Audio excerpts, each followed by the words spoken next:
Ayan guys, ang ganda ng dagat.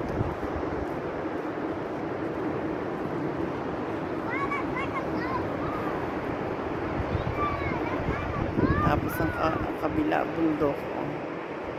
Bundok. Ganda.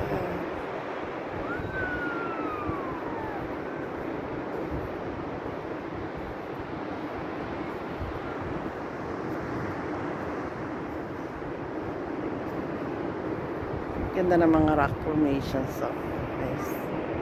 Ang lalaki ng rocks. Kita ba? Kita bang rocks? Laki. Ayan ang mga.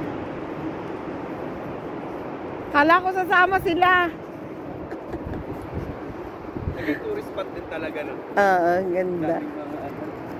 Dami ring pumapasyal. Umakyat sila doon. Aakyat sila doon sa malayong taas na yun.